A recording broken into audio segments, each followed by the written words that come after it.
Hello everybody, welcome to the Wonky Angle, where I talk about electronic music, both new and old. And today, I'm finishing off the Deadmau5 discography review with his 7th album, While One Is Less Than Two. I've noticed that Deadmau5 is not a guy who seems to like the idea of making albums, and that's not just a conclusion I came to off of his typically effortless album titles. He just seems to prefer releasing stuff as soon as he's done making it, like on SoundCloud or through a live stream. Now, throughout 2013 and 2014, and when I found this out, I followed him on SoundCloud and heard most of the demos he came out with over the course of that time. And to be honest, I kinda wish I hadn't. When this album came out, I already heard more than 75% of it via his SoundCloud demos, and whatever surprises were left at the end weren't actually good ones. Like with album title goes here, there were more than a few songs in which the SoundCloud demos were better than the final versions. For instance, Phantoms Can't Hang and Avaritia were combined into the same song to amazing effect on the demo Where Phantoms Sleep 04, and the song Infra Turbo Pig Kart Racer was much more intense in its original Turbo Kart Pig Racer form. But the biggest disappointment of all has to be the final track on here, Sia, featuring Colleen D'Agostino. This song certainly isn't bad, but the trouble is that there was a different Colleen D'Agostino collaboration that Deadmau5 released via live stream called Drop the Pop-Tart that may as well have been the guy's next strobe. The good news is that Drop the Pop-Tart eventually did get released as Stay by Colleen D'Agostino featuring Deadmau5, but it was such a huge letdown not to see the song on the actual album. Despite all this, though, strangely enough, when I first heard the final continuous mixes, I was still blown away by the final product of this album. Yeah, sure, I had my share of letdowns, and I already knew what most of the album sounded like ahead of time, but this album was more or less Deadmau5 making an album specifically to fit my own musical tastes. Well, alright, maybe not exactly my musical tastes, but if there was any direction I'd have hoped Deadmau5 to go, this would be it. There's a lot of different styles featured on here, from the usual progressive house kind of stuff he's known for, to more IDM and ambient compositions, which are more up my alley. There are also remixes of 9 Inch Nails and How to Destroy Angels that I think were better integrated than one would expect, though again, I assume the continuous mix helped a lot in that regard. Good to finally hear a mix from somebody who actually knows what he's doing. Now, admittedly, I haven't looked into 9 Inch Nails particularly deeply as of recording this, but just from the little amount that I have heard, I can already see a lot of influence from them on this album, especially on tracks like Somewhere Up Here or Errors in My Bread. These songs have very intense, buzzing bass lines, but a slight ambient edge to them. Another thing is that this album is very, very piano-centric. A whopping 11 tracks center around the piano, or contain piano interludes, and out of those 11, 3 of them are just piano with nothing on top. I remember seeing a lot of people complaining in the iTunes reviews that there was too much piano on it, but I'm sure you might be able to guess from my reaction to earlier Deadmau5 tracks like Faxing Berlin or Soma that I was all over this stuff. Before the album was released, Deadmau5 released an EP on SoundCloud and YouTube called 7, with 7 piano-only tracks named after the 7 deadly sins. And every single one of those tracks made it onto this album. Invidia, Ira, and Superbia all made it onto here completely unchanged, while Gula and Acedia got further fleshed out and eventually turned into more typical house tracks, but still retained their original melody, perhaps in a different key. Between those last two, though Acedia's melody was originally my favorite on the 7 EP, Gula is a more well-executed song. I don't know, just the house half of Acedia just wasn't that memorable to me. Still good song, though. Anyway, the melody titled Avaritia obviously did not make it onto the track of the same name, but instead got integrated into the song Terrors in My Head, and also the melody Luxuria got used twice on this album, both on Coelacanth 2 and on Somewhere Up Here.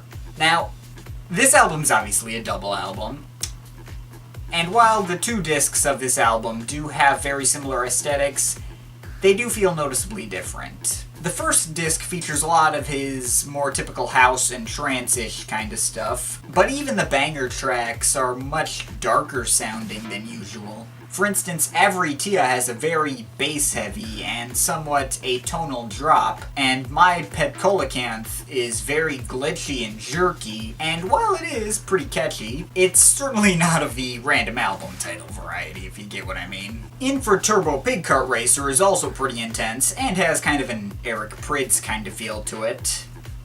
Though even here, it feels like Deadmau5 is holding back as much as he can. I mentioned earlier that the original SoundCloud version of this song was much more intense, and though this version is also pretty intense, I can't help but feel this weird feeling of sparseness and emptiness, at least in part thanks to that comparison. But then there's Terrors in My Head, which is actually one of my favorite songs from the guy just in general. It follows the same structure as Soma, with the beat section sounding very dark and fuzzy, and the beatless section having this great, albeit much darker and creepier piano melody. I'm not sure why this song doesn't get more love. Phantoms Can't Hang is a kind of darker sounding take on a random album title style track, heavily reminding me of his earlier track 16th Hour. And then on the second disc of the album, we also add on Mercedes and Pets on the list of bangers.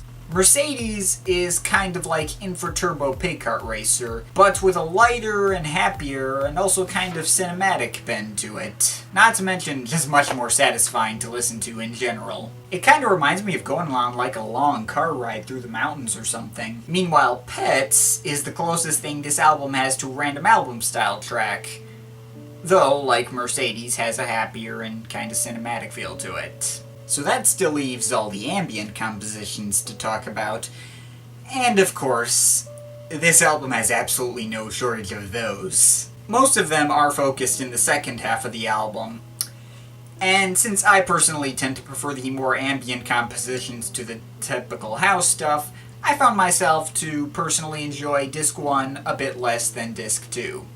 See what I did there? One less than... whatever. The ambient stuff on Disc 1 is fine, too, though I'm not hugely partial to Coelacanth 1, or Coelacanth 2 for that matter. They are kinda harsh sounding, and they're over too quickly for anything interesting to happen. But the How to Destroy Angels remix takes a song that was originally centered around, like, acoustic guitar, and presents it more as a kind of an IDM-ish track that wouldn't sound out of place on, say, Plaid's Not for Threes. And of course, I would be remiss in not mentioning Creep, which not only has another great piano melody with a strange time signature, do do do do do do do, but it's also very glitchy and IDM-ish, feeling like it wouldn't be out of place on, say, Aphex Twin's Drux album. One of my favorite tracks, to be sure. Going over to Disc 2, we have Silent Picture, which is mostly centered around these repetitive acoustic guitar sounds, and then Rlyehs' Lament, which is more or less just straight IDM. This song didn't do much for me when I first heard it,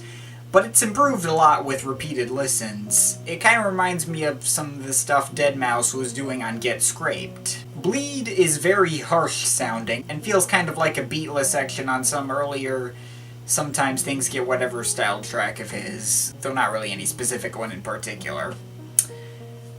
Maybe lack of a better name, I don't know.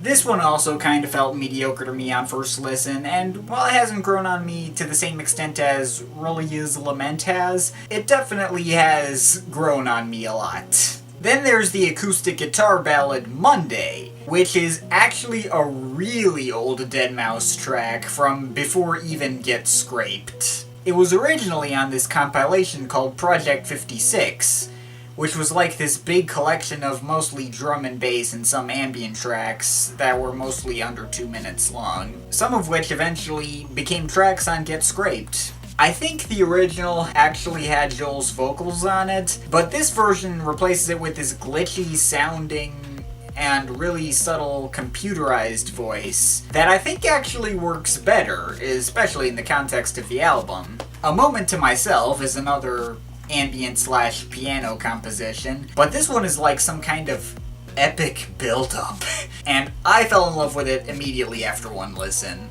It is a bit short, but the continuous mix does alleviate this, in making it a nice build-up into Pets. I suppose that leaves only the ending track, Sia, to talk about now, and while it makes for an absolutely awful replacement to Drop the Pop-Tart, and it does feel kind of out of place on the album, it's certainly not bad.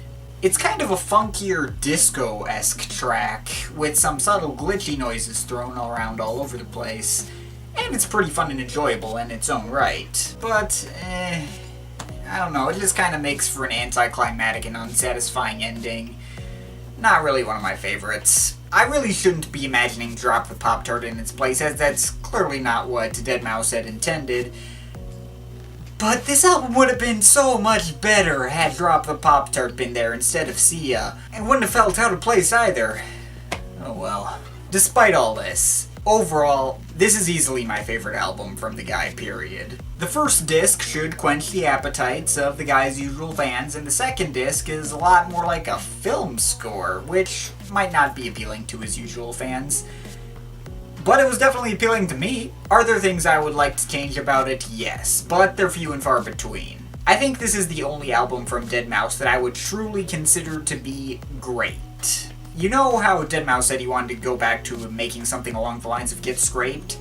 If album title goes here was an attempt at making something structured in the same way, this is an attempt at returning to that old sound, but far better executed and more well put together. Add this to the list of great continuous mixes the guy's been responsible for. I can only imagine this album being even better had it actually been a surprise to me, but I won't complain. I still love this final product.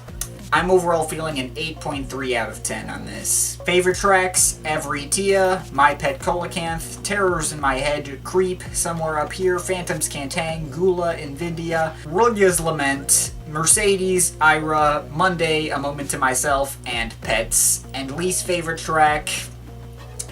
Honestly, I've been juggling around a lot of least favorite tracks. I guess I'm just gonna go with Coelacanth one. But of course, this is just my opinion. You can feel free to disagree with it, but I would like to hear your thoughts or requests, so leave the comments in the comments thing. But yeah, that's pretty much it. That's all for today. See you next time.